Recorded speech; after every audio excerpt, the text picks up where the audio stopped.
Today is Tuesday, May 17th, 2022. Coming up on Roland Martin Unfiltered, streaming live on the Black Star Network.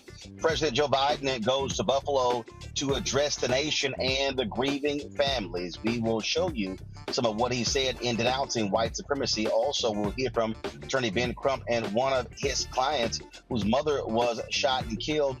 And they will tell us what Biden told the grieving families. Also on today's show, replacement theory. A new study shows 1/3 of the country believes in this white supremacy view. Also on the show, why is a young white boy in Texas showing up at the black family's home with a whip? We're going to show you that video and why the father is in trouble. And a white Lyft driver shows you how to respond to white racists. Folks, it's time to bring the funk. I'm Roland Martin Unfiltered on the Black Star Network. Let's go. He's got it. Whatever the biz, he's on it. Whatever it is, he's got the scoop, the fact, the find. And when it breaks, he's right on time and it's rolling. Best believe he's knowing. Putting it down from sports to news to politics. With entertainment just for kicks, he's rolling. It's on go, roll, roll, y'all. It's Roland Martin, yeah. Rolling with Roland now. He's funky, he's fresh, he's real, the best, you know he's Roland Martin now.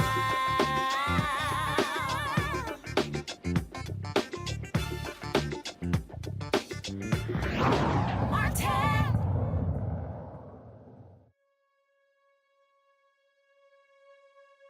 Joe Biden is back in Washington, D.C.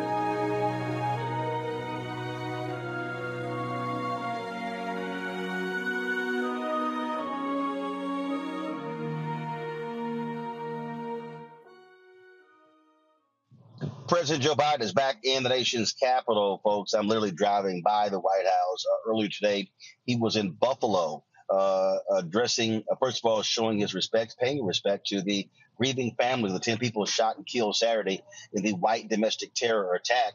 In addition to that, President Biden also spoke about white supremacy and its impact on this country and what needs to be done to get rid of it. One of the folks who was there, of course, was Garnell Whitfield. His mother, Ruth Whitfield, was one of the people shot and killed by this white domestic terrorist. He joins us right now, along with his attorney, Ben Crump. Glad to have both of you on the show. Certainly our condolences, Mr. Whitfield, for what you have had to endure. You're the former fire commissioner there in Buffalo. It is always a difficult task for any sitting president to have to deal with a national tragedy such as this. So if you give us just an indication of how he was received by the families in today's visit to Buffalo. Thank you for having me. President Biden was certainly welcomed here. We're very grateful that he came, expressed his condolences, and identified this as a national issue. We're very thankful for that. He was very empathetic, and he spoke eloquently about white supremacy and a number of things. But what we would have wanted him to talk about is an anti-hate crime bill for Black persons in this country. And that was not on the table.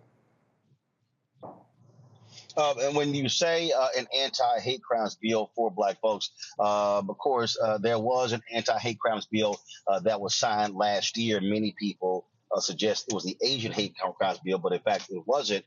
But that particular bill, though, dealt with the creation of a national database.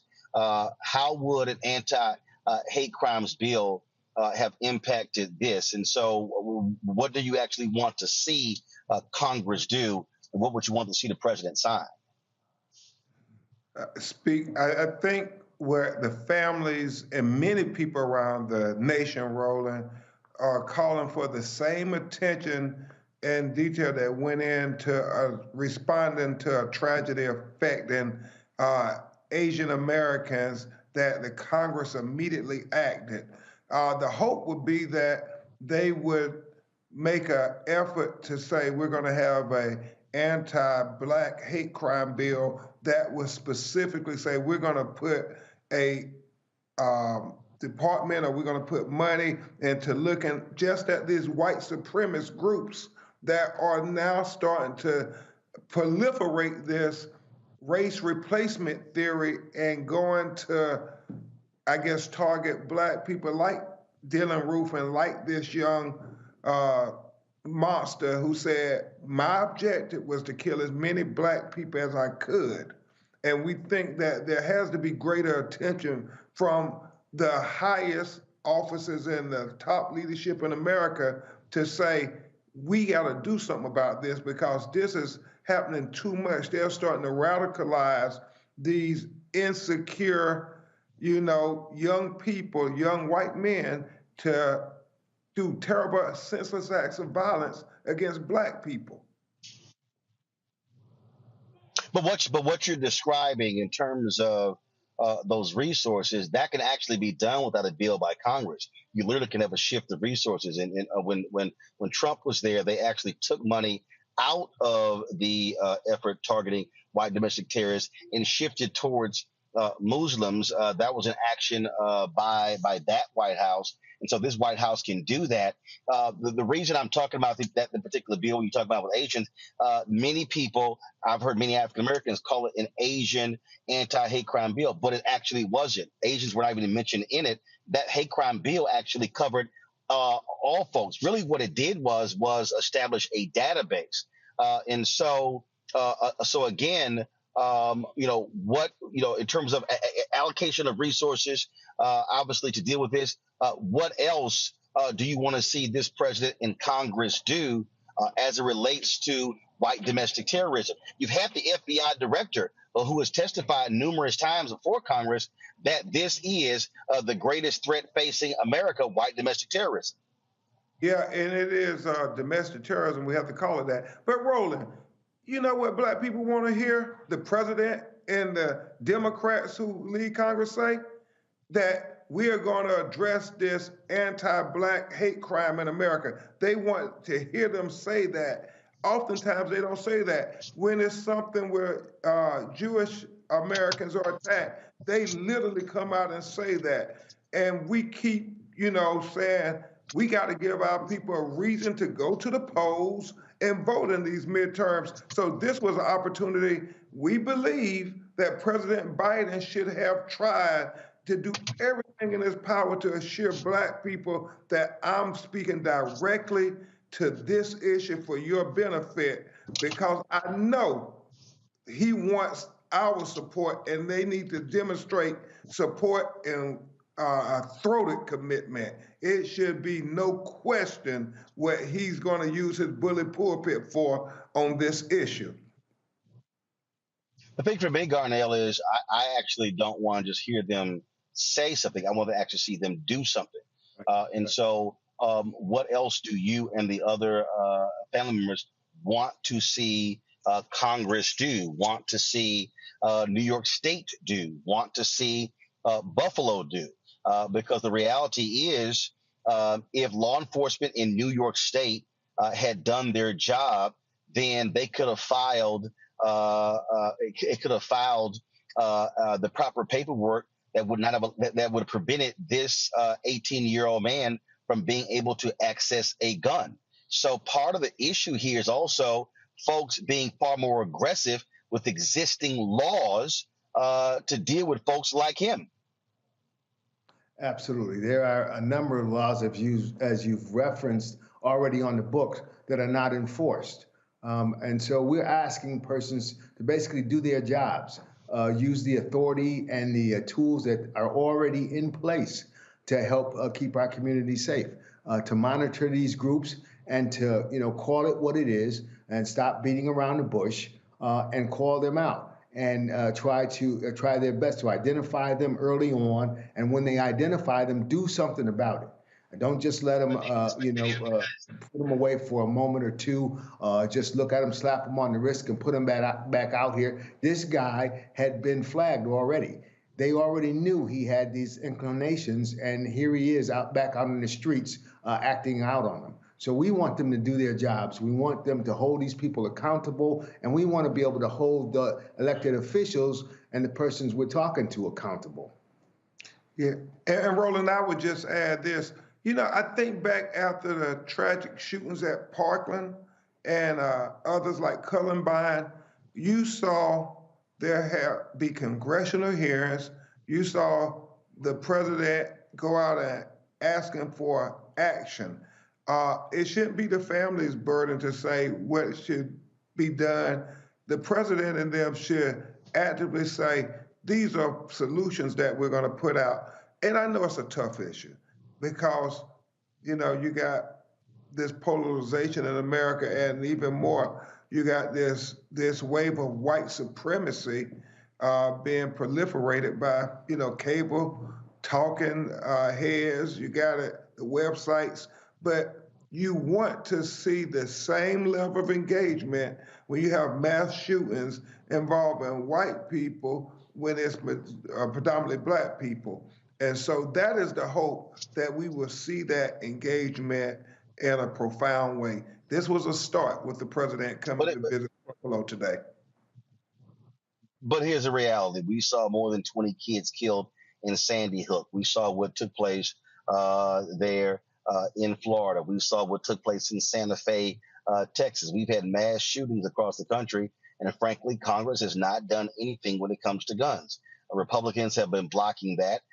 You could pass a measure dealing with guns in the House, but the reality is, when you have a couple of Democrats or other Democrats who are not going to end the filibuster, and so this is what this country has done. It has been unwilling to deal with guns, and now you have state legislatures that are passing laws allowing for people to carry concealed guns without even having to have a permit. And so, Garnell, so it is as if, many people said that under Obama, hell, if 20 kids being slaughtered wasn't going to get these folks to move, nothing would. And of course, and ever since then, after that, we saw Mother Emanuel, 9 black folks killed there. Now what just took place in Buffalo Saturday with 10 killed as well. It is as if politicians on the federal level do not want to deal with guns. In the president's speech, he talked about when they previously outlawed assault rifles. The question is, can it happen again? Well, we certainly hope it could happen again. And again, I as a victim should not be charged with coming up with a solution to this. We have elected officials whose job it is to legislate and to make sure that they protect us, and they're not doing their jobs. And we're going to try to bring whatever pressures we can to hold them accountable, whether it's at the polls, whatever it is, whatever we have to do to become active in this fight. We want to do that. That's what our family has decided to do. That's how we're going to channel our energy, our anger, our hurt, our grief into trying to help move this ball forward. And that, of course, is one of the things that is so important. And so we're going to keep, again, pushing the issue as well. Hopefully, you'll see some action by Congress. But when it comes to whether it comes to guns, when it comes to white domestic terrorism, this certainly has to be on the front burner. That is critically important. And so we'll see what the next step is from President Joe Biden as well as Congress. Garnell, we appreciate it. Attorney Ben Crump, we appreciate it as well. Thank you, Roland. And she was an angel of a person. Yes, she was. All righty, then. Well, again, condolences to you, your family, as well as the other families who have lost folks in this tragic incident. Thank you, Roland Martin. Thank you. All right, folks, as I said, President Joe Biden was in Buffalo today. He spoke for almost 20 minutes. Here is some of what he said today in speaking to the families and addressing the nation. In America, evil will not win, I promise you. Hate will not prevail, and white supremacy will not have the last word. For the evil did come to Buffalo. It's come to all too many places.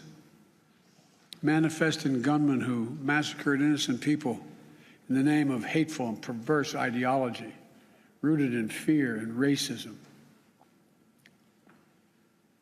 It's taken so much. 10 lives cut short in a grocery store. Three other wounded by a hate-filled individual who had driven 200 miles from Binghamton in that range to carry out a murderous, racist rampage that he would live stream to the world. What happened here is simple and straightforward. Terrorism. Terrorism. Domestic terrorism. Violence inflicted in the service of hate and the vicious thirst for power that defines one group of people being inherently inferior to any other group. A hate that through the media and politics, the internet, has radicalized, angry, alienated, lost, and isolated individuals into falsely believing that they will be replaced, that's the word, replaced, by the other, by people who don't look like them, and who are therefore in a perverse ideology that they possess and being fed lesser beings. I and all of you reject the lie. I call on all Americans to reject the lie. And I condemn those who spread the lie for power, political gain, and for profit. That's what it is. We've now seen too many times the deadly and destructive violence this ideology unleashes. We heard the chants, "You will not replace us," in Charlottesville, Virginia. I wasn't going to run, as the senator knows, again for president. When I saw those people coming out of the woods of the fields in Virginia, in Charlottesville, carrying torches, shouting, "You will not replace us," accompanied by white supremacists and carrying Nazi banners, that's when I said, no. And I, honest to God, those who know me, Chuck, I wasn't going to run for certain. But I was going to be darned if I was going to let anyway. I'm going to get going. Look, we've seen the mass shootings in Charleston, South Carolina, El Paso, Texas, and Pittsburgh, last year in Atlanta, this week in Dallas, Texas, and now in Buffalo, New York. White supremacy is a poison. It's a poison running through it really is. Running through our body politic. And it's been allowed to fester and grow right in front of our eyes. No more. No more. We need to say as clearly and forcefully as we can that the ideology of white supremacy has no place in America. None.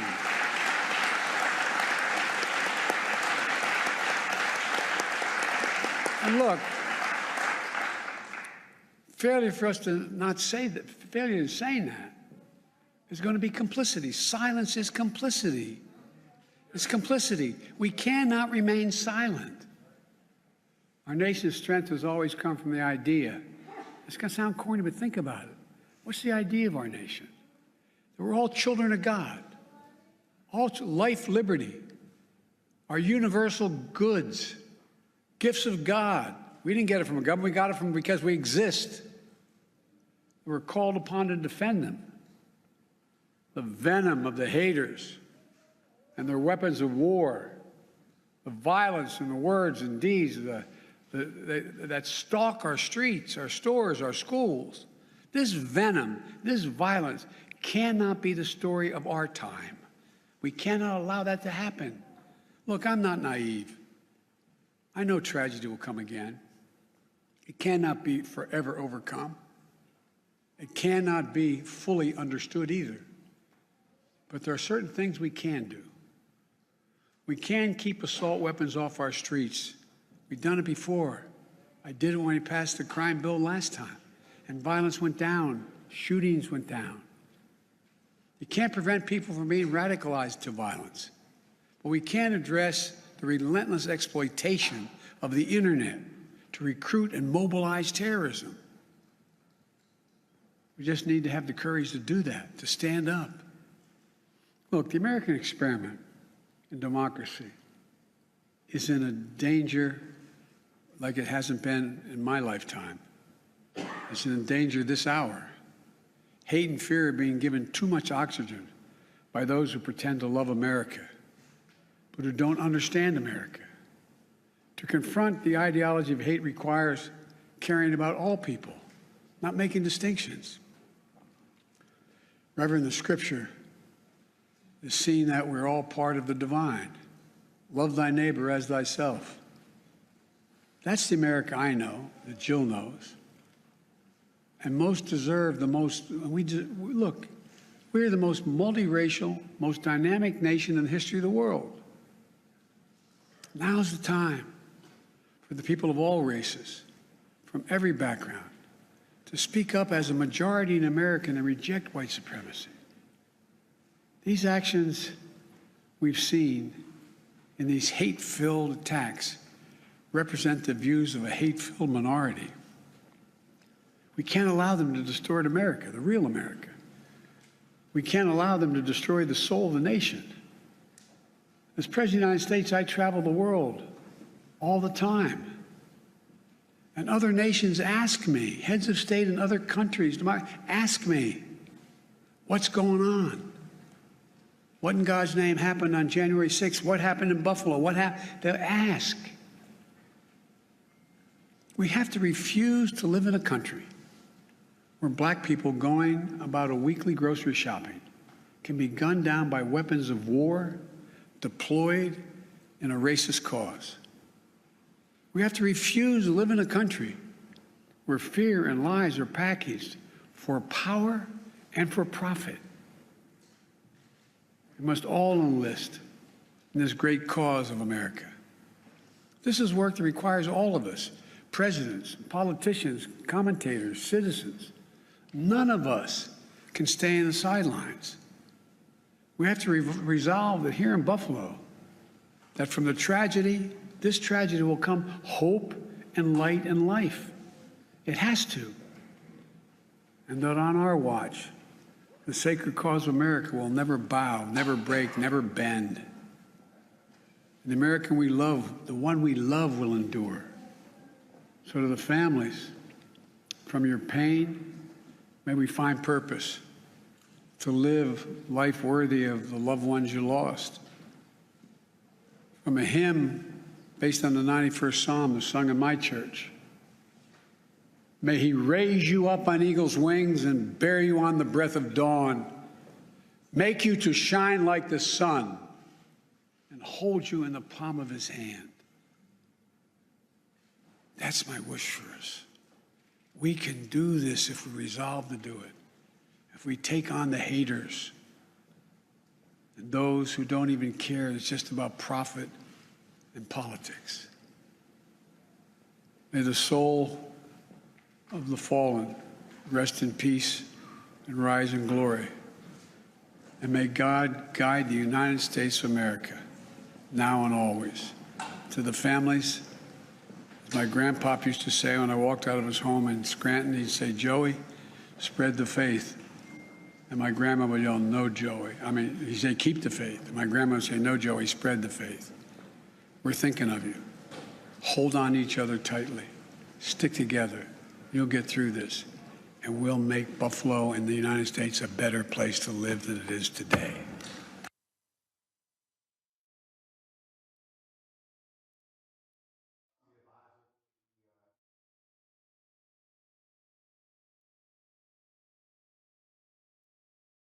For Santiago Ali, former senior advisor for the EPA, Teresa Lundy, TML Communications, Amara Solomon Simmons, attorney, also co-founder of Justice for Greenwood. Let's, we talk about this speech. Obviously, people have been commenting on it, him calling out white supremacy.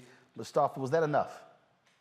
No, it was not enough. I appreciate him going to Buffalo. I appreciate, sharing with the country that, white supremacy, domestic terrorism, white domestic terrorism is real and it's happening. But we also got to get down to the brass tacks. The Department of Justice actually funded a study that came out in February of 2022, which actually talked about mass shootings that were increasing. And they talked about inside of that a number of different dynamics that are going on.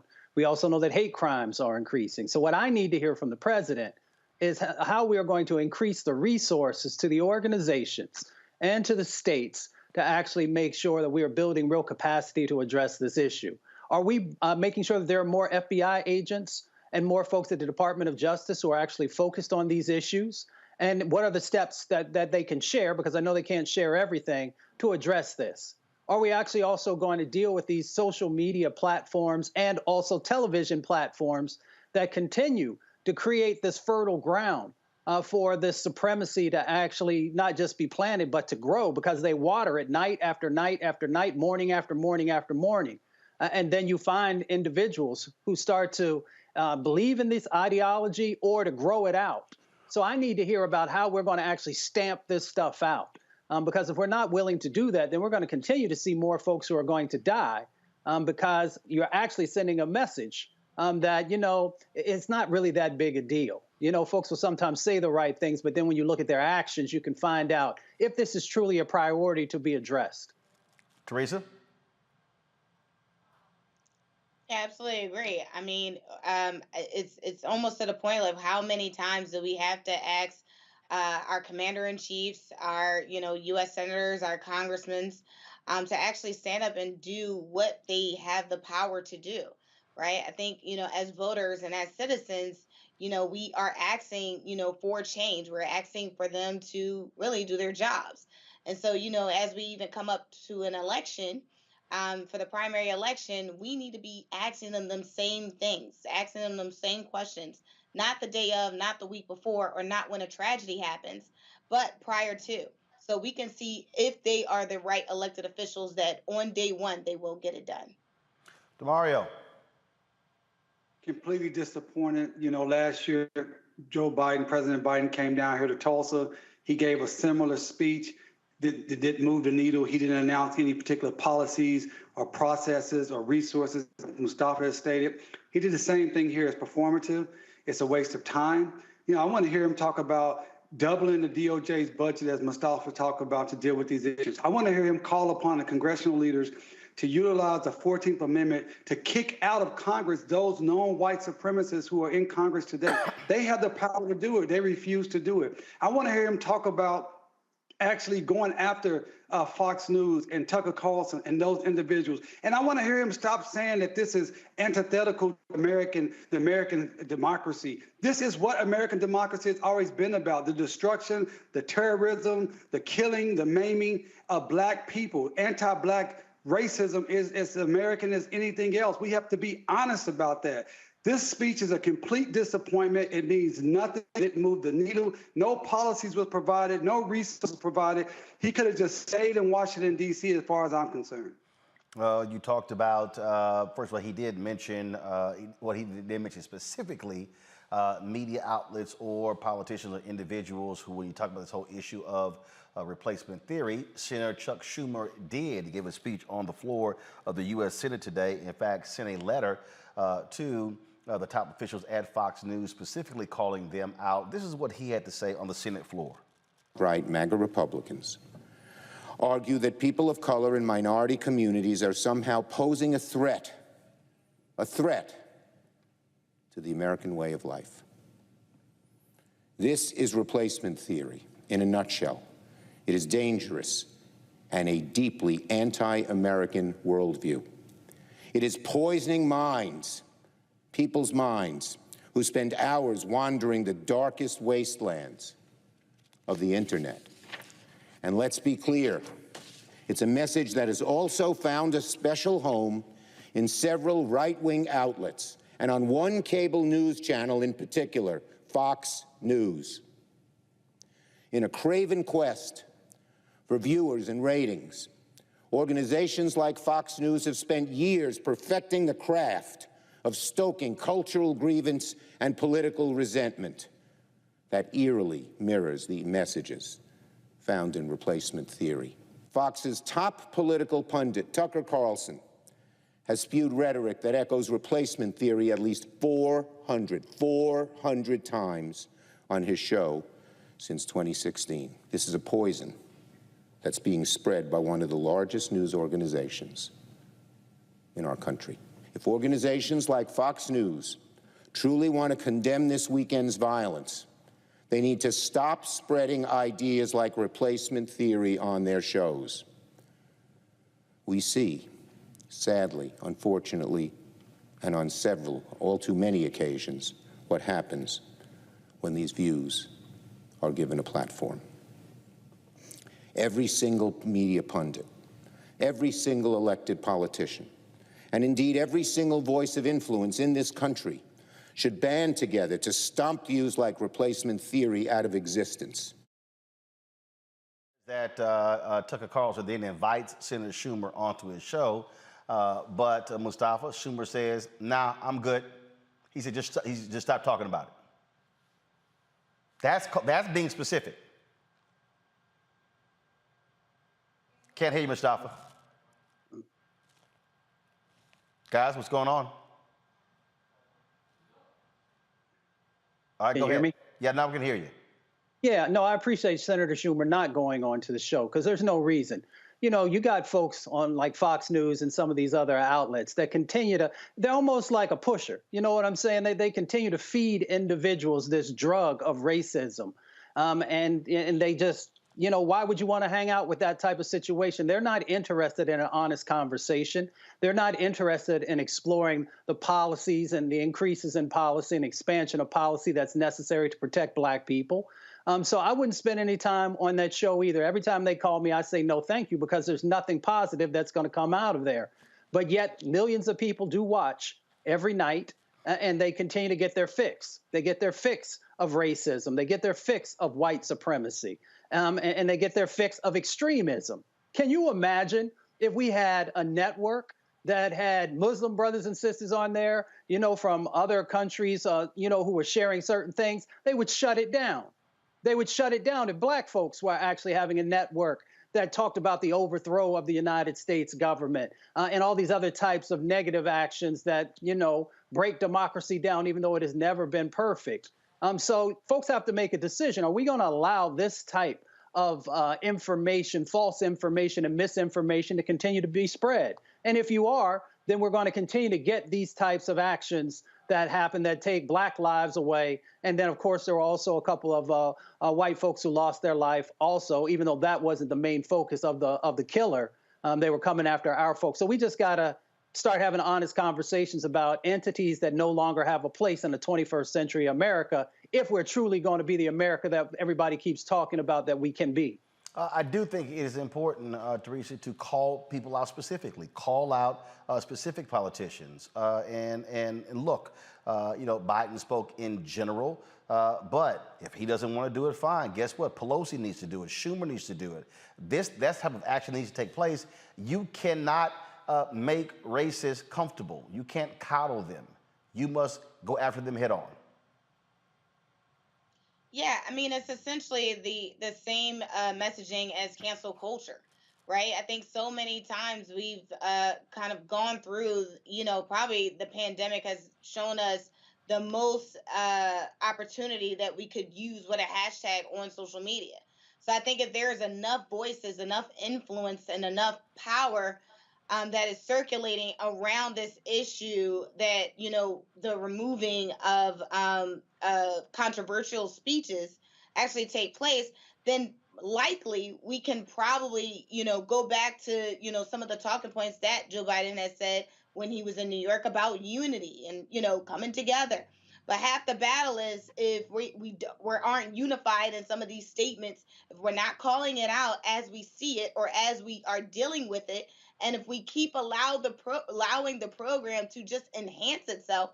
Listen, there has been polls that has been given to show, how influential of an influencer that Tucker Carlson is. Right? He went from a nighttime show to now have a daytime show. Why? Because more people want to hear that type of rhetoric, because I'm not sure why, but they're making it convincing enough. So there are analytics, there are numbers, there are data that is specifically watching the turn of events happen. And so if we don't cancel Tucker and the many other mediums, right, it's just not Fox News. We have an entire other, social platforms that are doing the same community forums and blogs and, all these digital mediums that are also playing a part. But again, the loudest of the voice is the one that that millions are watching. That a lot of backers, a lot of funding is behind it. DeMario, again, you got to call folks out. You got to be specific in doing it, and it has to be consistent, specific and consistent. And it needs to come from the top. And yes, Schumer, Pelosi, it needs to come from President Biden. But here's the same man that last week was talking about he wished he could go back to a time when he was able to have lunch with segregationists. Here's the same man in the speech you just showed us said that this is the worst of American democracy that he can remember in his lifetime. A newsflash, he's 78 years old. 78 years ago, we couldn't even vote. We had Jim Crow. We had all type of lynchings going on a daily basis in America. He is not able to stand up to the time that we're in right now. We need a dynamic leader who speaks clearly and plainly about the issue. And I don't want to even care about this term replacement theory. We need to stay focused. This is anti-black white supremacy. This is not the same as what they're talking about, the people coming over the board and all that. This is the hatred of black people that has been going on since we were snatched and stolen and brought over to this country. We have to be very, very clear. And another thing is we have to, as a people, black people, have a conversation and a plan on how we're going to protect ourselves during this particular time, because the federal government is refusing to do it. So the speeches on the House floor, where is the policy? Where is the legislation? Where is the resources to go in and make sure that this stuff does not happen? And let me just say this very, very clearly. They keep trying to say this is a lone wolf, this is one white guy. Man, this is a concerted effort. There is no way an 18-year-old kid could have the wherewithal to do everything he did and be shot numerous times by the police officer. It didn't go into his body, but the impact of having an actual shot hit your body, and he still had the training to withstand that, fire back, and continue on his mission. Man, we in some terrible, scary times, and our leaders are not stepping up to the plate. Well, one of the things that we're going to do is we're going to take a break. We come back, we're going to talk about a poll from the Associated Press that breaks down how a third of the country supports and believes in replacement theory. That's how deeply embedded this white supremacist view is in America. You're watching Roland Martin Unfiltered on the Black Star Network.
Next on A Balanced Life with me, Dr. Jackie, summertime when the living is easy, or is it? Summer vacations, class reunions, kids in summer camp, all fun, but stressful. You need to get into a summer mindset and have a plan. Oh yes, our panel gives us their favorite summer planning hacks. On the next A Balanced Life with Dr. Jackie here at Black Star Network. Pull up a chair, take your seat at the Black Tape with me, Dr. Greg Carr, here on the Black Star Network. Every week, we'll take a deeper dive into the world we're living in. Join the conversation only on the Black Star Network. Hi, I'm El DeBarge. Hey, yo, Peace World. What's going on? It's the Love King of R&B, Raheem Devon, and you're watching Roland Martin, Unfiltered.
Folks at the Associated Press and the NRC Center for Public Affairs Research released this study. It is called Immigration Attitudes and Conspiratorial Thinkers, a study issued on the 10th anniversary of the Associated Press Newark Center for Public Affairs Research. When you look at this particular study, it lays out that roughly 1 in 3 adults agree that a group of people is trying to replace native-born Americans with immigrants for electoral gains. A similar share, 29%, also expressed concern that an increase in immigration is leading to native-born Americans losing economic, political, and cultural influences. These two key measures tap into the core arguments of replacement theory, a decades-old idea which posits that there is a group of powerful people in this country who are trying to permanently alter the culture and voting strength of native-born Americans by bringing in large groups of immigrants. The study indicates about 1 in 5, 17% adults agree with both of these central tenets. Most Americans cite a lack of economic opportunity, 93%, poverty, 92%, and violent crime, 91%, as motivating factors for why immigrants leave their country, while just 2/3 cite the impacts of climate change. Now, let's unpack that. When you talk about this 1/3, you're talking largely about the Republican Party. Now, what I find to be real interesting, Teresa, is these people calling themselves native-born Americans. Because if we really want to have a conversation about replacement theory, Native Americans were replaced by white Europeans. That's the absolute perfect example of replacement theory. Yeah, I love both sides of the aisle, and I think there is no both sides. That mean Native Americans were replaced, killed off by white folks from Europe. Right. So here's where I was going with it.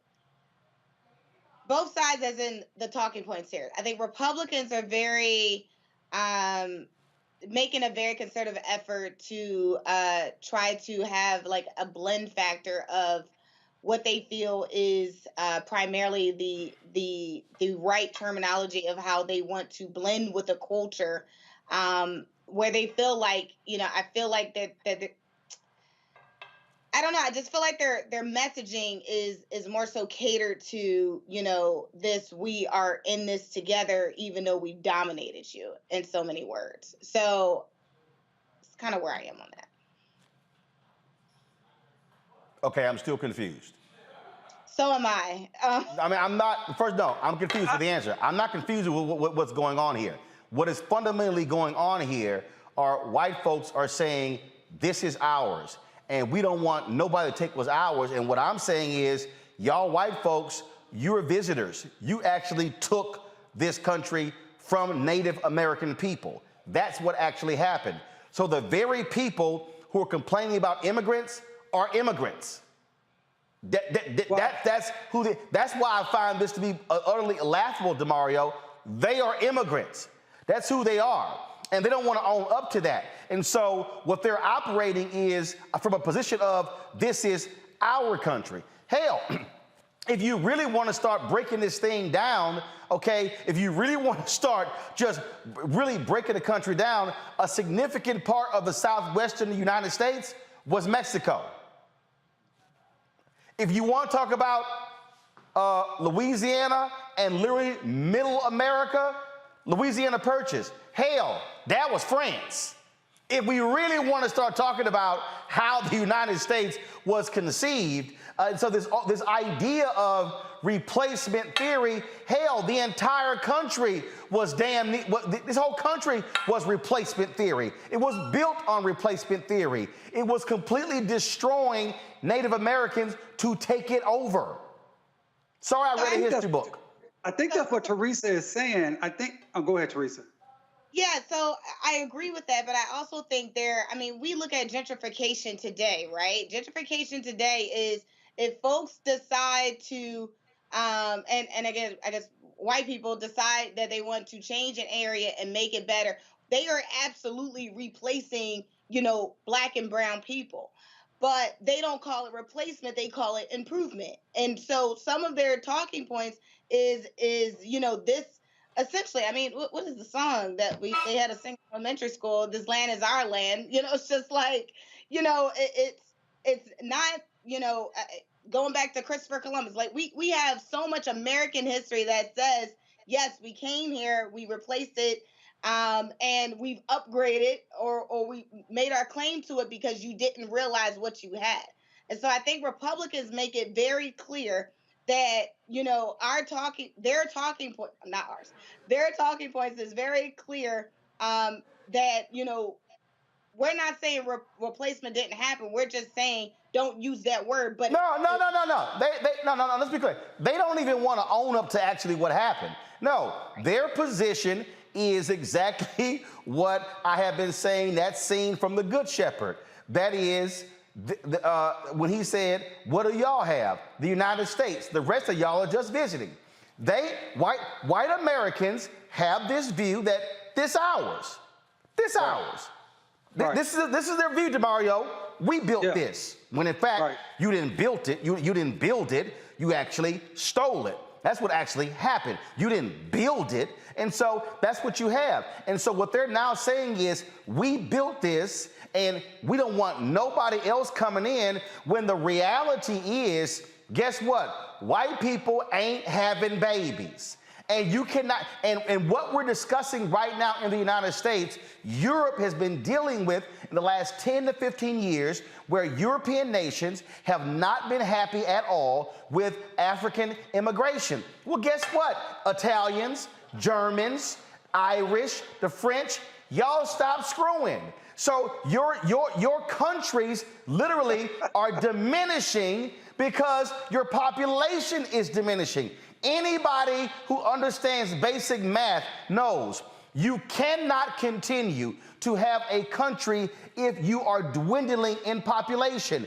You actually have to have an influx of new people. White folks ain't about to start having 5, 8, 10 kids each to try to catch up.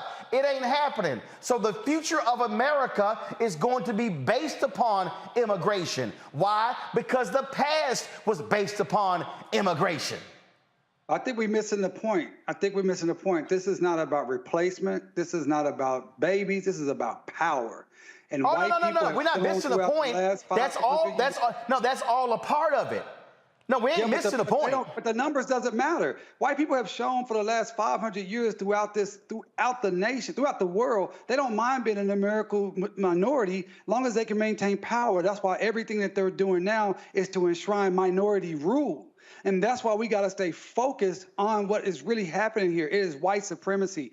You know, when we use the new terms, replacement theory, I don't even get into all of that because it's good old-fashioned white supremacy. Right, that and they've been practicing for 500 years. But here's the package is different. Right, but right. Up, and I think that's what Teresa was saying. They're packaging up in a way to say, oh, native-born Americans, so they don't have to come out and say, hey, us white people don't want to not be in power anymore. And what I'm saying, well, first of all, obviously, when you control the media apparatus, then you can frame the conversation any way you want to frame it, because that's the whole deal. What I am saying, though, is we have to call it what it is, and understanding exactly what's going on here. Part of the problem here, Mustafa, as I've watched this again, is when people sort of want to dance around it. For instance, I have said for years that you've got to tell folks in media, stop being afraid to say white. The whole conversation we had last week on the working class, oh, they've used that as a phrase instead of saying white. You mean white, just go ahead and say white. But the reality is, because everything in America, anything that's been deemed non-black or non-Latino, they call it mainstream. You people say, oh, mainstream media. No, white media. They mainstream. People say mainstream media, multicultural. Well, if multicultural means people of color, what the hell is this? White. We gotta force people to call it like it actually is, and that's been part of the deal. This unwillingness to actually say white voters, white power, white nationalism, white supremacy. Exactly. I mean, we just got to put it out there and call it for what it is. And, you know, it is a part of the misinformation and disinformation. We often talk about, you know, how that plays out from the Republican side of the equation, but we've also had our own sets of folks who play into this misinformation by not just telling it like it is and trying to sugarcoat it and trying to do all these other types of things to lessen what the reality of the situation is. Part of that disinformation is also what's currently being shared.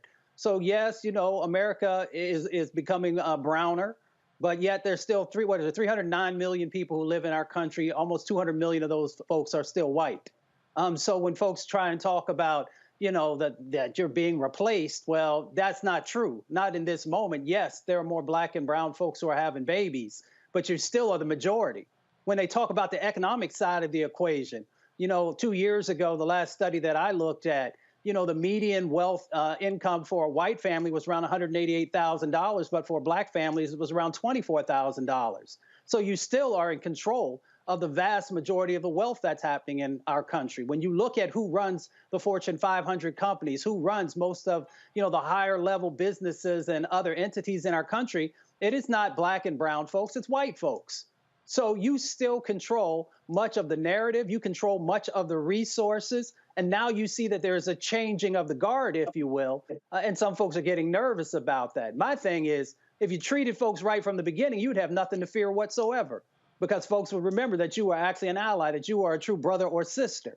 So maybe folks are getting real nervous because they see how they've treated others in the past and are worried that folks might treat them that way in the future. But see, here's the deal. This is even not about you're still in the majority. They don't want to give up anything. Again, all you have to do is go back in American history. During the Reconstruction period, it was like, yeah, all right, we're going to pass these laws. Look, we ain't trying to give up nothing. They ain't trying to give up nothing. Then all of a sudden, when Mississippi, black people were reelected in Mississippi.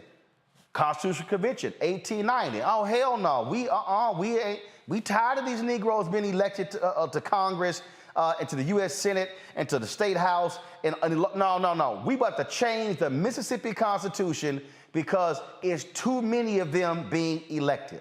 Lynchings. What lynchings were largely wasn't about whistling at a white woman. They were angry with the economic advances of black people. Even when black people were making money selling to other black people. It was, how dare y'all make money? That's what Tulsa was about. Them white folks were mad at Greenwood. How dare y'all sit here and in the midst of Jim Crow create your own thriving community? Damn that, we got to burn this sucker down. And so what but the problem, Teresa, Folks want to dance around this. No, this is why media narratives matter. And so this is why calling it what it is. At every juncture, Tucker Carlson has to be called a white supremacist. At every juncture, Fox News has to be called white nationalist network news.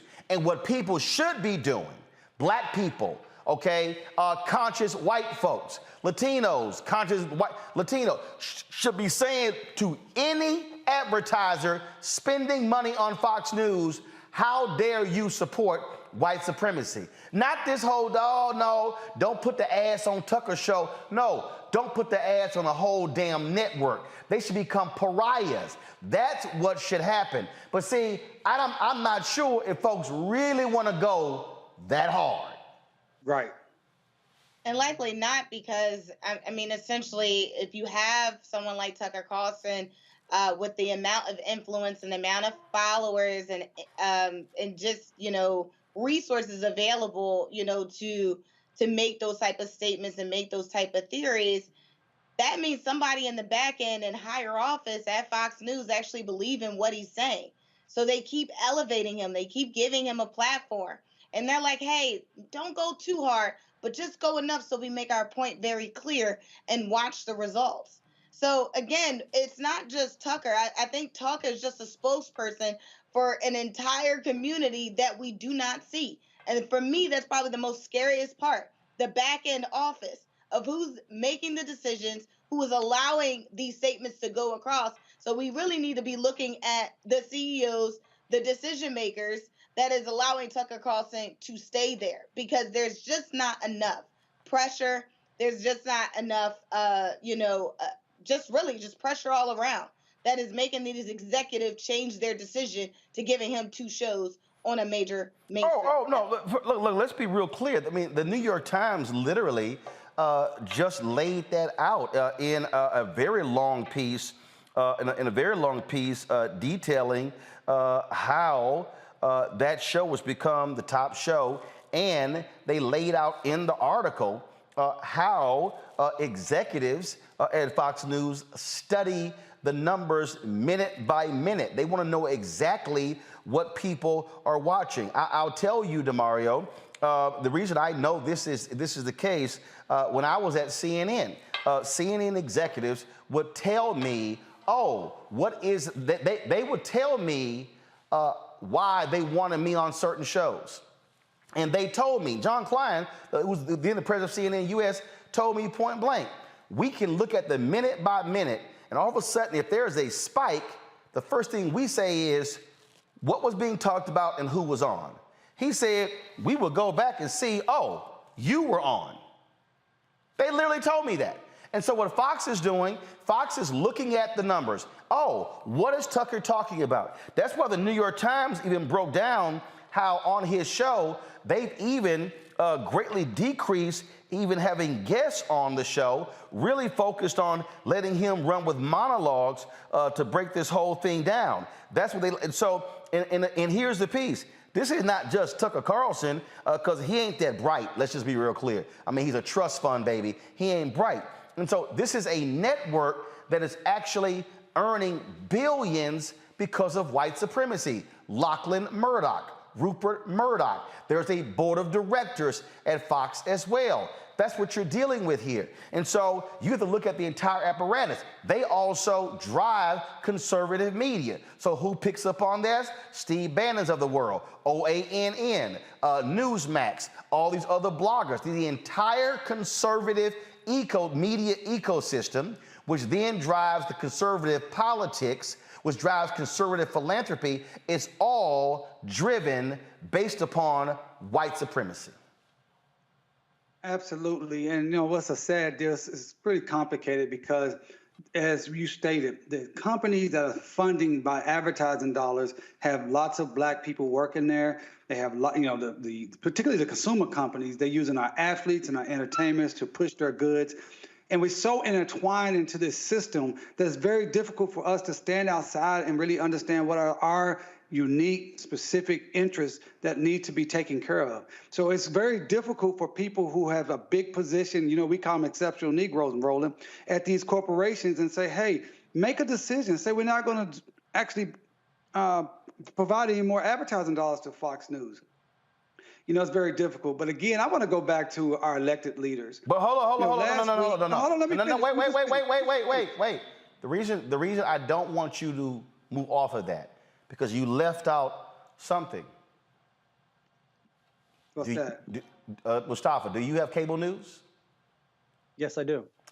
Teresa, do you have cable news? Yes. Demario, do you have cable news? Through Sling, yes, I guess so. You're paying for Fox News. Automatically. Here's what people don't understand. More than 50% of a cable network's revenue comes from subscription fees. Every single month. So here's the deal. If Fox News is, let's see here. I'm going to pull it up here. I'm going to show you so you understand. Let's see. How much does Fox News get per subscriber? That's why there's something called Unfox My Cable Box. Okay? Now we're not talking about people who are paying for Fox Nation, $5.99. What we're talking about is how much they're making. So this is a 2020 daily cost story. And what people don't understand is that Fox gets what's called carriage fees, meaning if Fox is in, let's say, 90 million homes. So here it is. This is Angela Caruso. This is a tweet that he actually sent out, and this is on March 30th, 2020. So this is what it says. MSNBC gets 33 cents per cable subscriber, okay?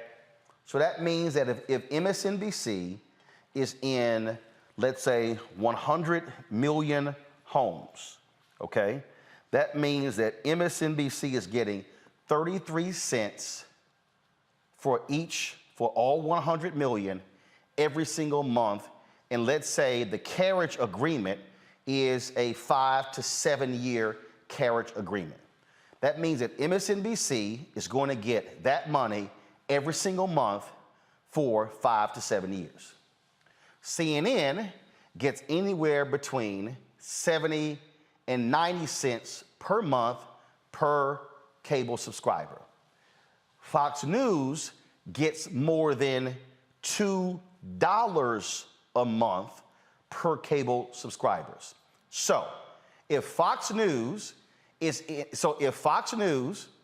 when you say carry, what I mean by that, people watching, that means Xfinity, Charter, that means Comcast, Verizon, AT&T, all of the cable systems in America.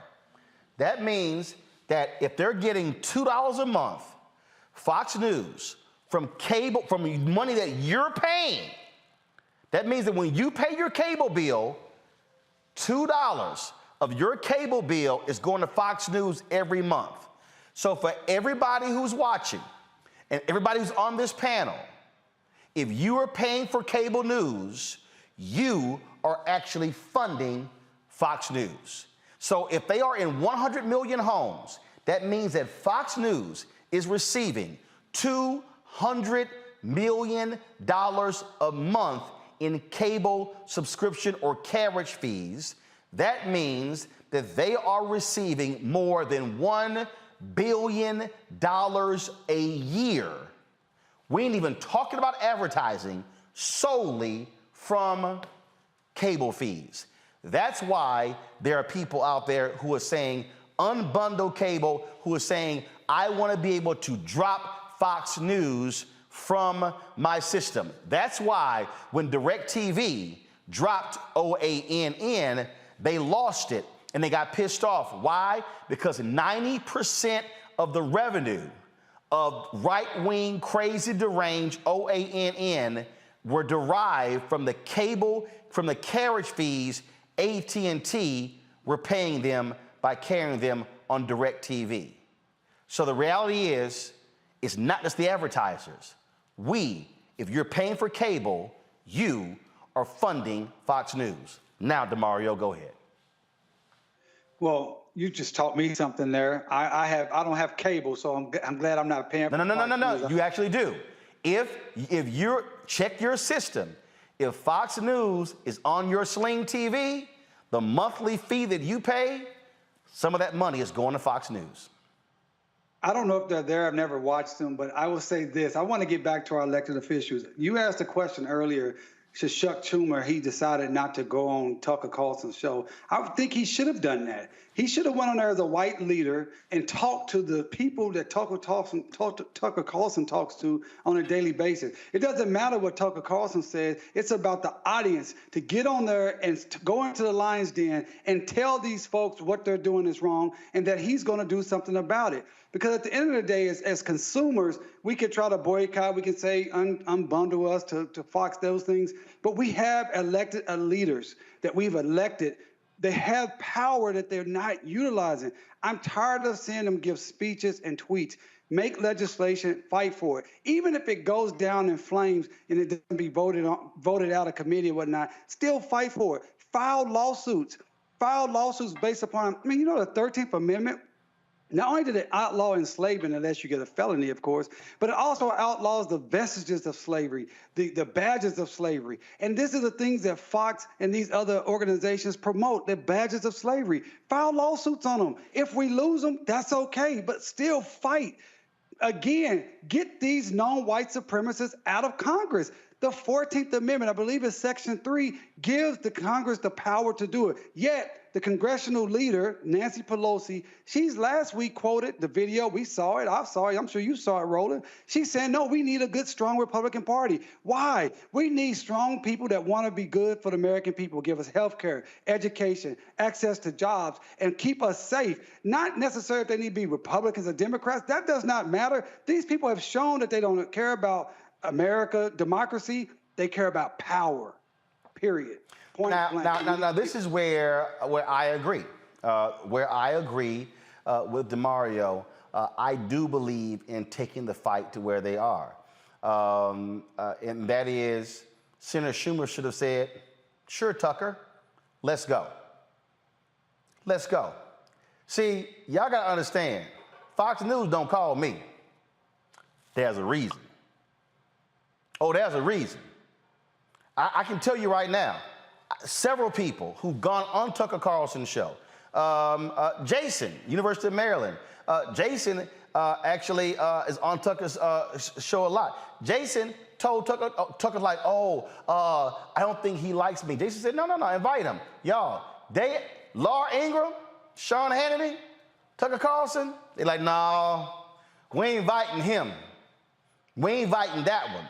Because see, I need everybody to understand, when Roger Ailes started Fox News, Roger Ailes positioned the network to where his anchors never lose. So what they would do is they wanted a black foil. So y'all remember how they would always have a new Black Panther party on? And they would always complain about the new Black Panther? Well, they were the only ones who was booking the new Black Panther party. They were using them as a foil to drive their agenda.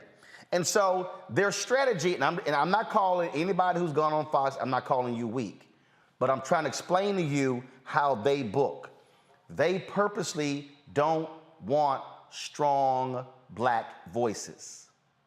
What they want is they want black voices who are going to either be combative or be weak and not engage them and go to war with them with words. And so that's what they do. And so if you all of a sudden, you too strong, don't invite her back. Because see, their whole deal, they want to make black people look incompetent. They want to make black people look crazy, deranged, loud, yelling, screaming. What they can't handle is when someone comes on and is providing a level of facts. That's why Kennedy, libertarian, she ain't gonna call Roe. None of them gonna call me. The only Fox show that I've done more than once, I did Bill O'Reilly's show several times before I went on CNN. Megyn Kelly had me on her show because after when Roger Ailes fired, they were gonna give her anything that she wanted, and she's like, put on Roland Martin. And then they had me on several times. But I'm gonna show you what they do. What they do is they had me on, and right before I went on the air, when did you take this position? That's not my position. Well, like they were frantic. They wanted me to support something Hillary Clinton. I'm like, I don't support it. What are you talking about? So you gotta understand the game that's being played. What you're seeing on Fox is deliberate manipulation. It is state-sponsored propaganda. That's what you're seeing. And so in order to counter that, you gotta be willing to take them on. And so people lose sight of this fact. And so that's what and understand, they drive Republican politics. Iowa, Grassley, Mustafa, he literally said during the confirmation hearings, the only goal in opposing Judge Ketanji Brown Jackson was to get on Fox News. He said it. He literally said it. And so we just have to understand what we're up against. When you have the highest rated cable network, not cable news, cable network, they are a disinformation propaganda vehicle that then drives the entire conservative ecosystem. And so that's the war that we are in, Mustafa, and we gotta understand how they're being funded. You go after the money, you're able to shut down the propaganda machine. Exactly. It's always about understanding the game and the players that are in the game. You know, we have all kinds of tools that we can utilize. You know, we've talked about taking our own personal responsibility about where we're utilizing our dollars. And I thank you, brother, for highlighting that for folks. I'll be taking care of that once the show is over today or tomorrow morning. We also got to understand that we got to hold the FCC accountable for them making sure that they're doing a better job because they have an enforcement branch. Except they don't have power over cable. They only have power over the broadcast. They don't have, the FCC only regulates broadcast, not cable. Right. Yeah. And I was speaking in the broader context of all these different media forms that are out there, you know, whether it's on the radio or a number of others, that we need to be taking a comprehensive set of actions to address what's going on. And then, of course, the advertising aspect that we talked about. But it comes down to understanding the game and understanding what their ultimate goal is. And we've been talking about power. We've been talking about money. And we've been talking about also how they're trying to make sure that they institutionalize the Republican platform, you know, and all the things that happen inside of our country. DeMario.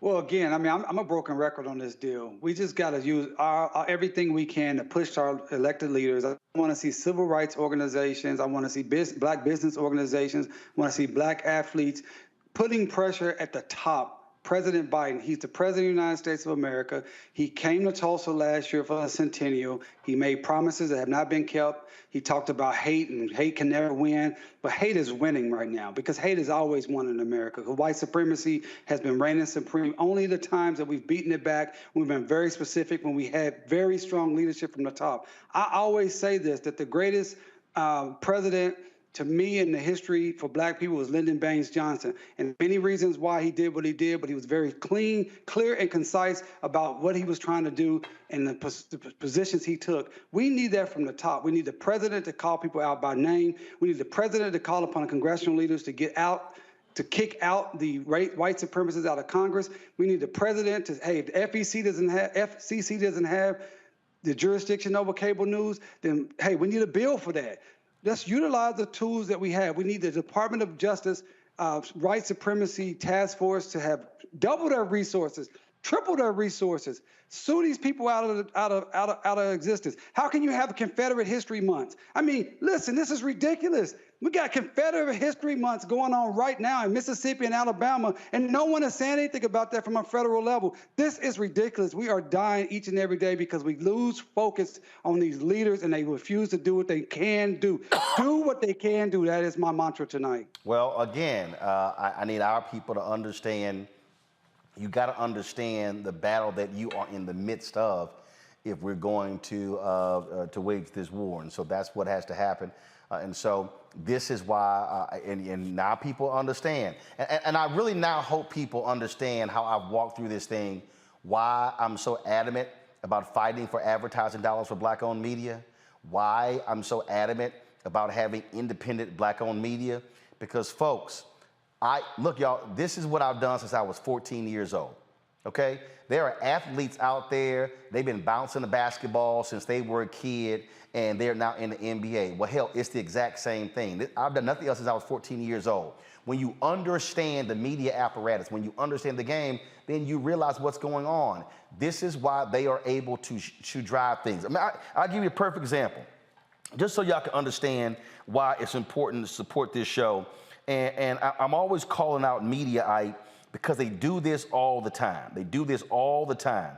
So if you go to their site, so this is gonna crack y'all up. So I'm on Mediaite right now. Okay, switch please. Okay, I'm on Mediaite right now. So this is their top story. Okay, so if you go down Mediaite, so they have all of these stories on their website. And so they have this story right down here that says, CNN reporter says white Americans have to come to terms with their racism. Okay, that's what they wrote. Now, I sent them a tweet and I said, wow, Mediaite, hell, we been said that. In fact, we said it last week. We said it Monday. We had 10 Wise on Friday and Monday. Really? Y'all just figured that out?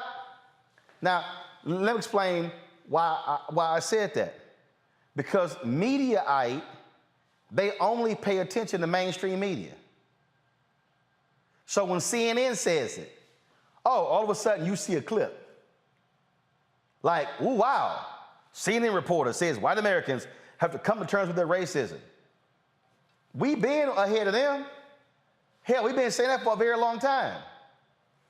Do you see Mediaite writing those stories up saying, what was said on Roland Martin Unfiltered? On the Black Star Network? Nope. Nope.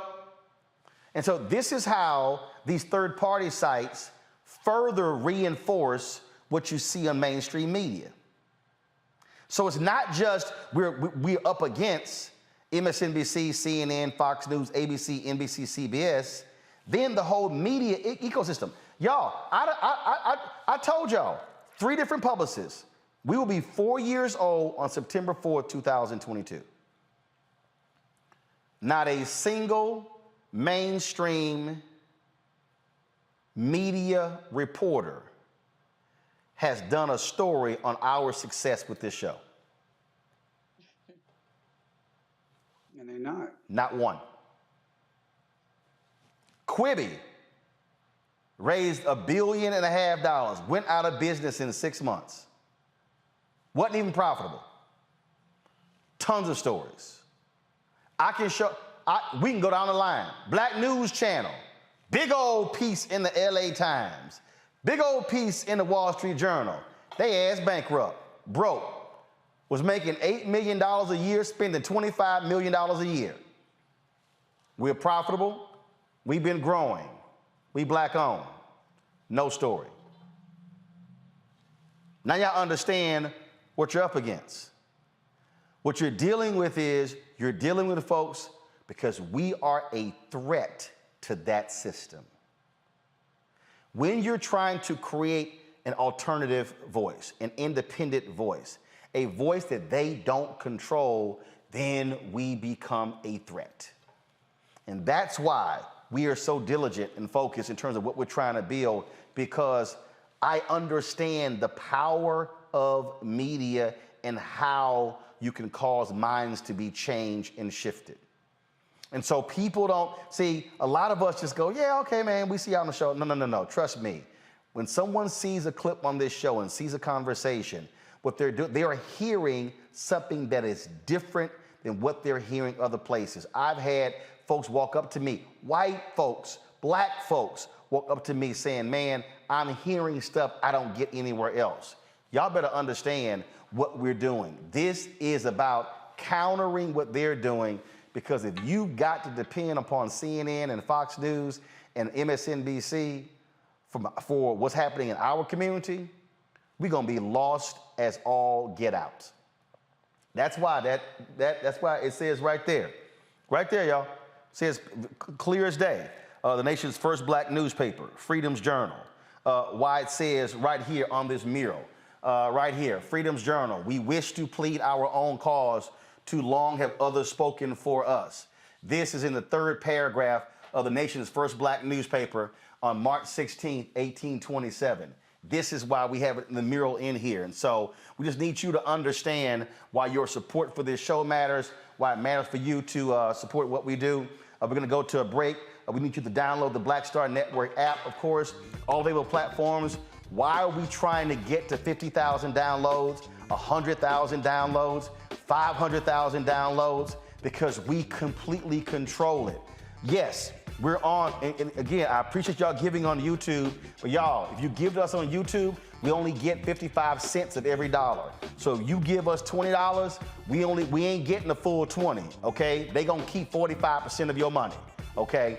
And so the reason we're pushing the app, and yes, we're on YouTube, yes, we're on Facebook, yes, we're on these platforms, but I need to understand, we still are then beholden to what they are saying and doing on the platforms.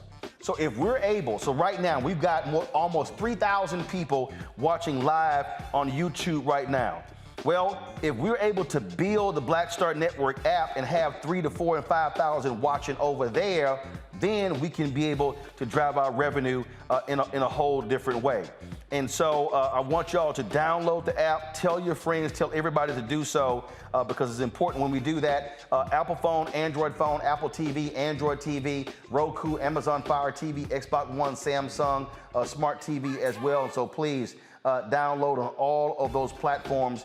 And when I'm telling you how these things are going, I'm trying to show you right now, because y'all think I'm lying.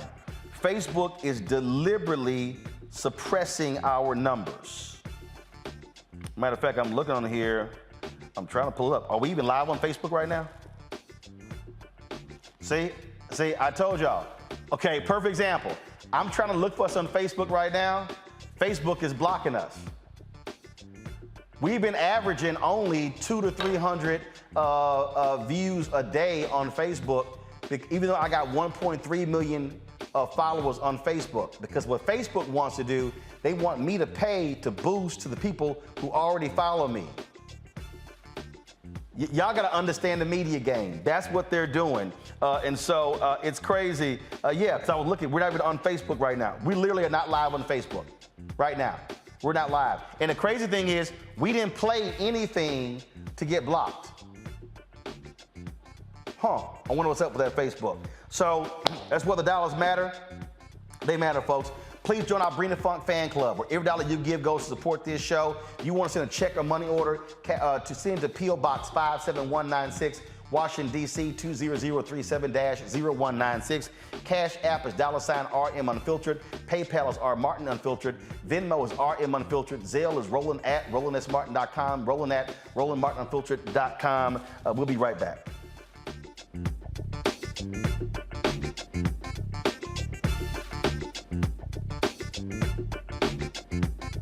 Why is it so hard to see Panther? What deal? Wow. I mean, if you go to Amazon, I think I tried. So I have a collection of that's a hard movie. They charge you $300 on Amazon. I was like, I'm not about to pay no $400 for a VHS copy. Right. What's the deal? Man, it is interesting, Roland. It is the movie they don't want you to see. Power to the people. It's funny, I made New Jack City. You can get it anywhere. Posse, you can see it anywhere. But a movie that says that it is not an accident that we medicated the black communities right around the time when they were getting militant, when you had the Panthers starting to organize, the people starting to vote and march on Washington, we let these communities get medicated. In fact, that comes up in The Godfather, where they say, as long as it stays in the black communities. So we asked the question, they tried to ask us questions. I asked them, the reporters when we did, I said, listen, why is it a 13-year-old boy in the hood can find a way to buy a gun, some liquor, or church, or some crack, and yet you can't find them to arrest those people? You can't arrest that dealer. Why is that?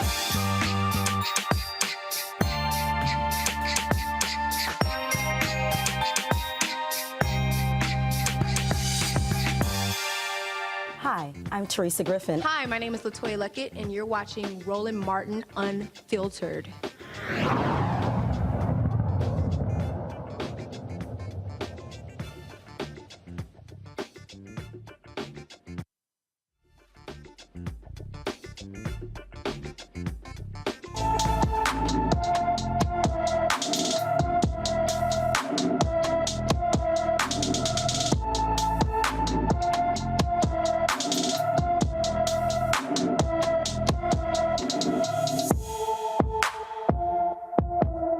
Carissa Curry has been missing from Matthews, North Carolina since April 18th. The 13-year-old is 5 feet 2 inches tall, weighs 155 pounds, with brown hair and brown eyes.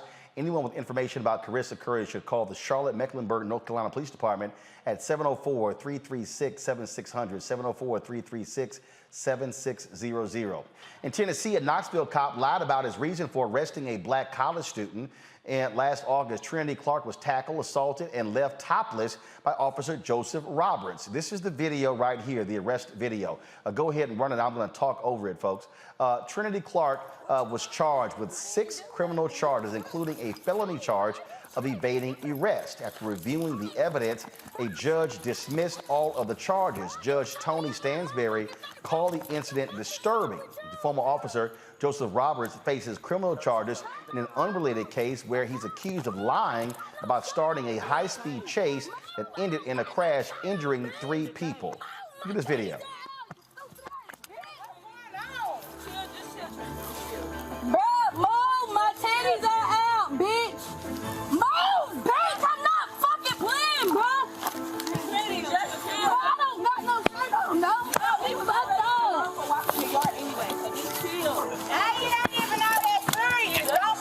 Exposing her breast, she was yelling to cover up, and again, this cop straight up lied, and the judge blasted him. Let's go to Louisiana, but 3 former Louisiana state troopers face excessive charges for beating a black man in 2020. Jacob Brown, Dakota DeMoss, and George Cam Harper are accused of beating Antonio Harris during a traffic stop. The ex-state troopers are on video slapping, punching, and kneeing Harris in his back, even though he was not resisting.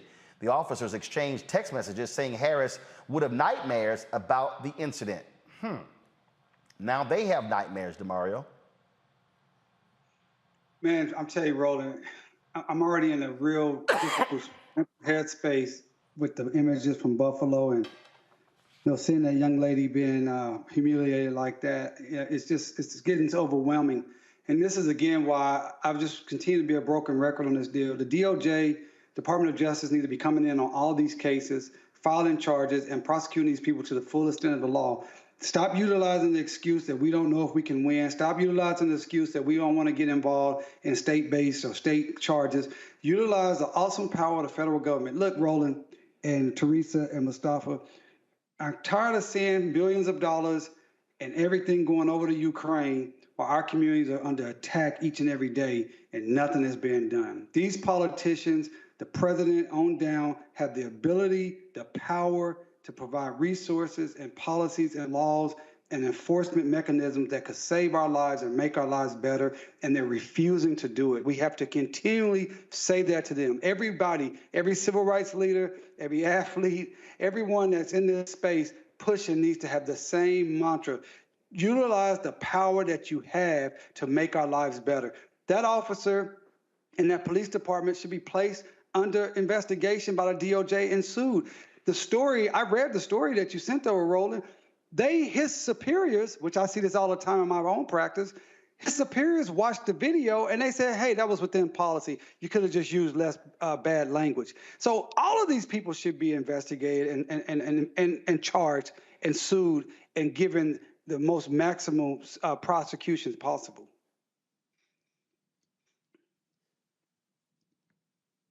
Can't hear you, Roland. I can keep talking if you want me to, though. I didn't want to sit here and cough into the microphone, but we are seeing actions by DOJ. For instance, former Indiana police officer pleads guilty to civil rights offense following assault on arrestee and falsified report. This is what came down on Friday. 31-year-old cop Jeremy Gibson in the Muncie Police Department. Also here, a former Indiana deputy sentenced to 18 months in prison for assaulting inmate inside the Marion County Jail. That also came down on Friday. In the last one, a former Florida police sergeant sentenced for sex crimes against 3 women as well. And so we are seeing a far more aggressive Department of Justice Civil Rights Division under Christian Clark. It's a lot now in terms of what's happening on the criminal side. Not quite sure, but again, what people have to understand during the Trump administration, Mustafa, Jeff Sessions and Bill Barr made it perfectly clear. They were pulling back on everything. They literally said that consent decrees were hurting the morale of police officers. And so there was no effort to hold cops or correction officials responsible for any of their misdeeds. Yep. Sorry. I was just going to say they cut resources and they also began to redefine policy, which plays out in the prioritization of many of these types of actions that we wanted to see happen. So this Department of Justice is doing a better job. But as DeMario said, we want to make sure that there's additional resources and staff and that the enormity of the job they already have, that they're being able to meet the demand that's out there. That's one side of the equation on the federal level. But we also got to ask the question, when you actually follow a number of these cases, and I've only looked at 3 of them, you also have folks on the state level and local district attorneys who continue to plead down many of these cases for these police officers. So instead of them getting felony possible charges, they're being, taken down to misdemeanors. And we also know that if you have a misdemeanor on your record, you may still be able to keep your job, or you might be able to go and get a job in another area, another county or another state. So we've got to really begin to unpack what's happening at the more local level as well. And why there continues to be this lack of focus on humanity in our communities and a lack of positive action in relationship to those who continue to do harm inside of our communities. Well, which is why, Teresa, I keep saying elections matter, because we could talk about the federal government all day, but we have to be showing up and making sure people are running against these district attorneys, because when we talk about criminal justice reform, it starts with the DA. In fact, the DA, before you even get to the judge, it's the DA. That person can decide what they charge, how aggressive they charge. Do they offer adjudicated? Do they offer, in terms of, different types of sentencing or reforms? And so we can't ignore that reality too. Yeah, because if we keep ignoring the reality that district attorneys that are in that position in order to do their jobs, in order to protect the community, I kind of look at the district attorneys as, the first line of defense for communities, for Black and brown communities. So if there is an issue, yes, we're calling the cops, but then we're looking for justice. And justice seekers are looking for our district attorneys to stand up. And a lot of times we're just not getting that. And I also believe it's a part of the team. There's not just one district attorney without a staff of other counsel that is leading some of these cases. So picking the right team members who are on the same agenda as a district attorney is also another result in getting some of those cases to where it needs to be, as in justice served and justice delivered. So, again, I'm also going to get back to the same point that you hit on, Roland, where elections matter. And again, today, before the polls close in Pennsylvania at 8 p.m., we now are, again, trying to vote. Well, not district attorney this time, but we are voting some very, elections that are serious on the local and state level. And so, a lot of the things that people have been asking about, We've been asked about, more economic impact, more criminal justice reform, more equality, more fairness.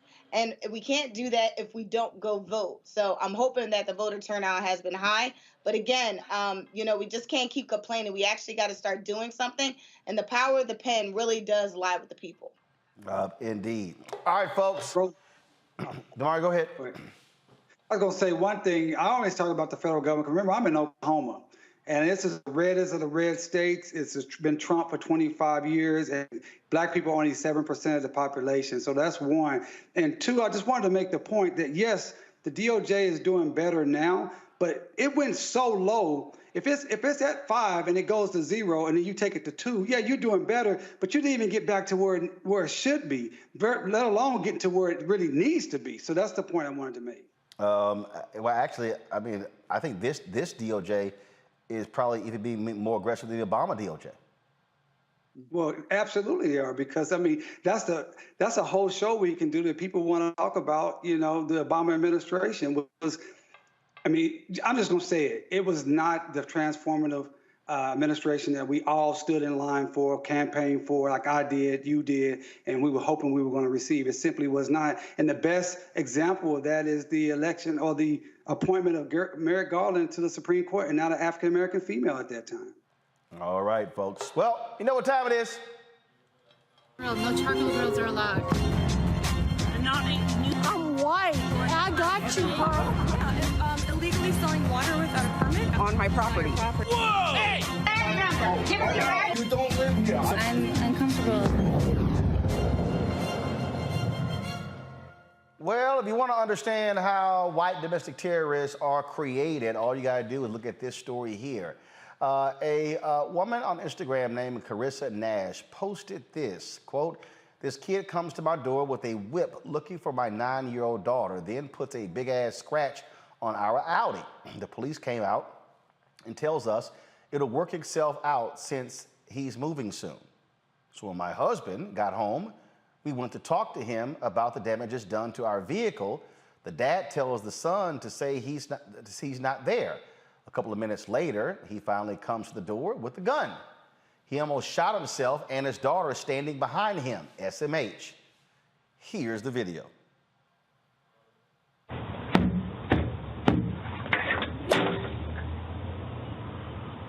have the video too. Is it afterwards?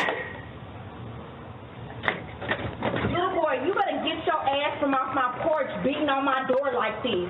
I will call the police. You need to leave. Don't you ever beat on my goddamn door like that. Go. Your son beat on mine. I need to talk about these damages to my car.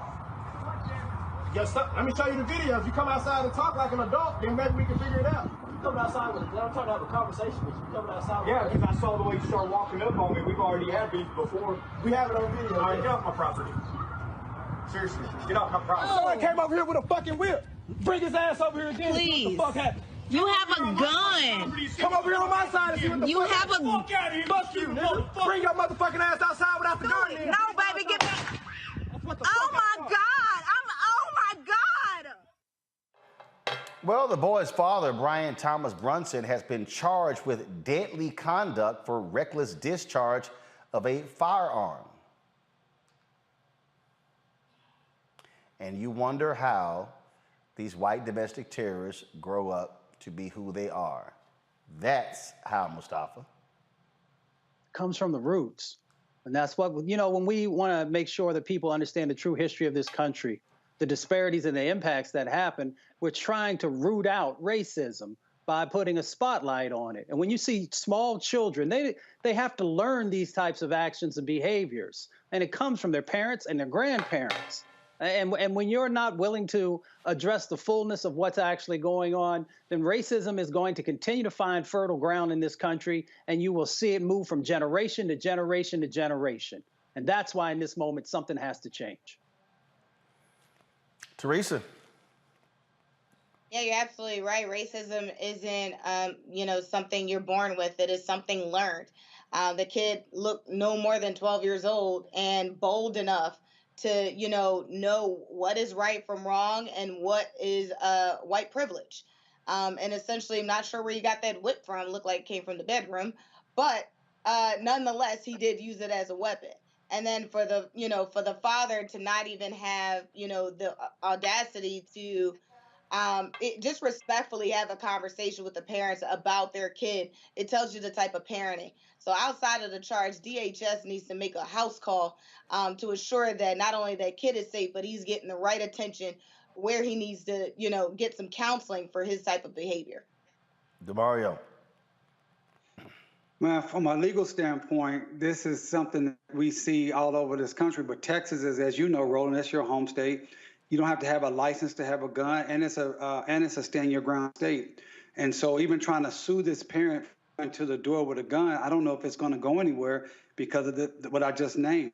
And then from a practical standpoint, it really highlights the difficulty we're living in this country. Do you call the police on this scenario and risk police coming over and shooting you or beating you because you're a black person calling the police? Do you move out of the neighborhood because you moved into the neighborhood hoping to get a better place, maybe a better school system? So you move into a white neighborhood, but now you got to deal with these racist white neighbors. What do you do here? I mean, it's really, really difficult to figure out what's going on here. Obviously, the little boy was wrong. And the kid and the father coming to the door with a gun was not the most practical thing to do, but he had a right to do it. Family, I've really been thinking about what is their recourse here. They can bring a lawsuit. I don't know if it's going to go anywhere. Do you call the police? I don't know. It's a tough deal. All right, folks. One more.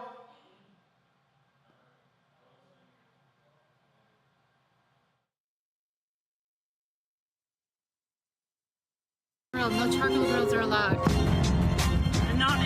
I'm white. I got you, bro. Illegally selling water without a permit on my property. Whoa! Hey! You don't live here. I'm uncomfortable. All right, then. If you want to know how to respond to white racists and you're white, this is how.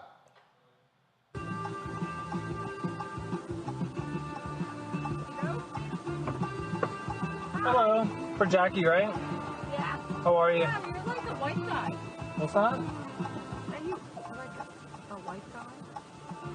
Excuse me? You're like a normal guy? Like you speak English? Sorry. No, you can get out of the car. I'm gonna cancel a ride.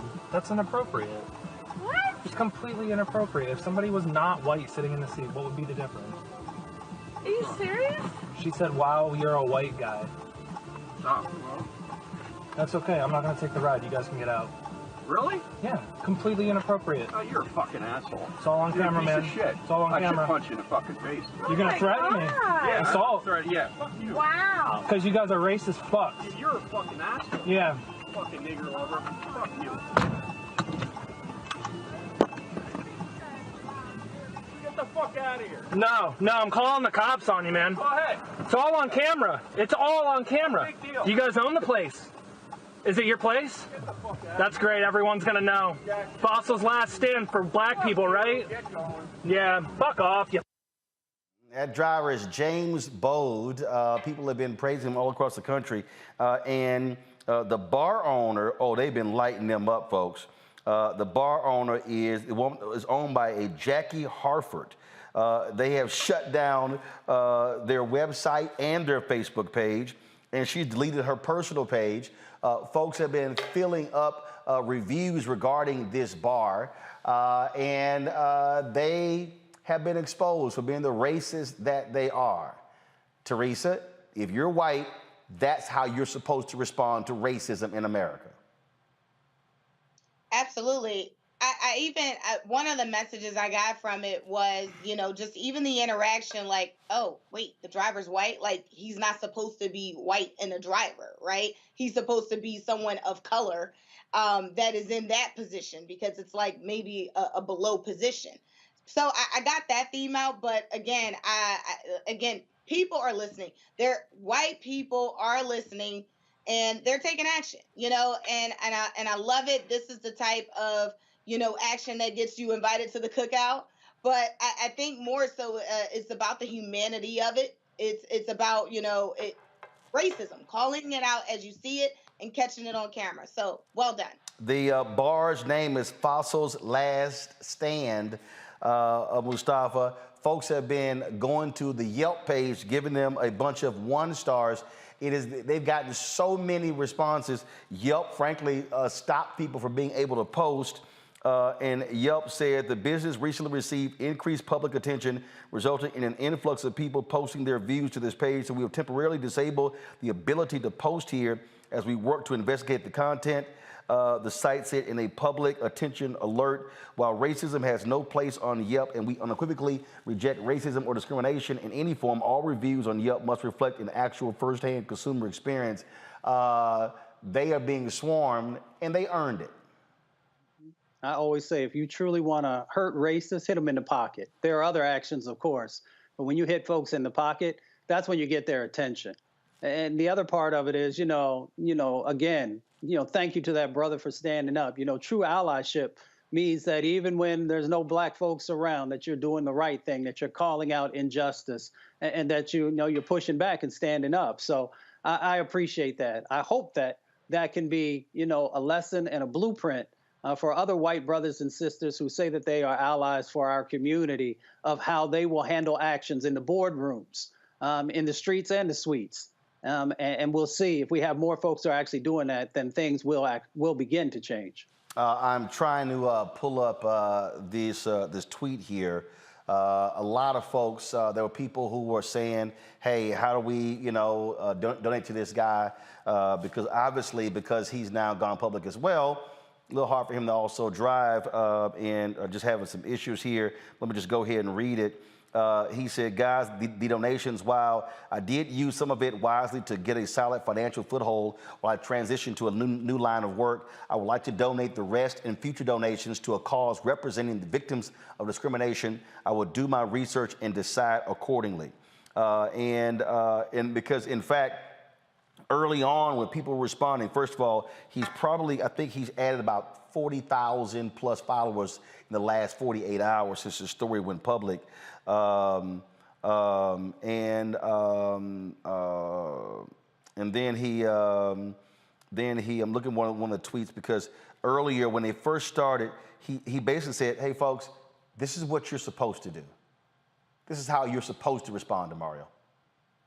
Yeah, I mean, again, this is what we've been talking about all day. When you use the power that you have.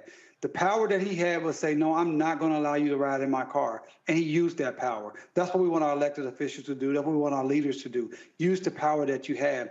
And the individual that called him a quote unquote nigger lover, he needs to be charged with that is a hate crime, really, because he's basing it on race.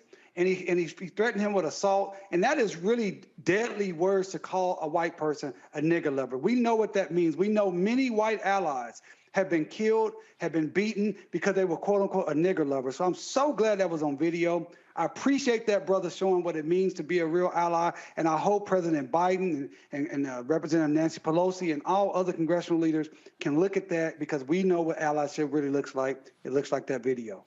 And it does. All right, folks, got to go to a break. We come back real quick. We're going to give you some updates on some election information.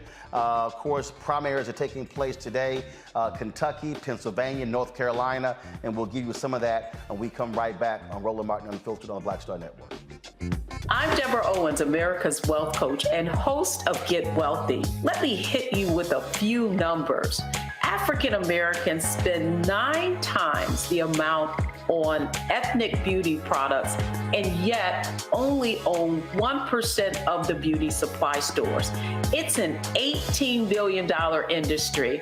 On the next Get Wealthy, you're going to learn and hear from a woman who's turning this obstacle into an opportunity. We literally take you from A to Z on all of the things step by step you need to have in place to open and run a very successful beauty supply store. That's right here with me, Deborah Owens, host of Get Wealthy, only on Black Star Network. We're all impacted by the culture, whether we know it or not. From politics to music and entertainment, it's a huge part of our lives, and we're going to talk about it every day right here on The Culture with me, Faraji Muhammad, only on the Black Star Network. Ha ha ha ha. higher. Hey, I'm Antonique Smith. What up, Lana Well, and you are watching Roland Martin Unfiltered.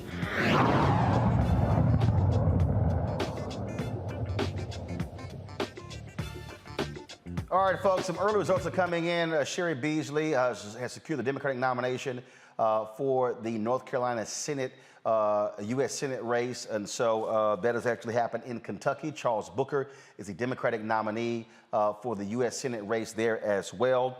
We are waiting to see who is going to win the Democratic nomination for the United States Senate there in Pennsylvania. Lieutenant Governor John Fetterman has been leading in the polls. He's had some significant health issues, announced a stroke on Friday, and they announced today that a pacemaker and defibrillator were being installed in him today.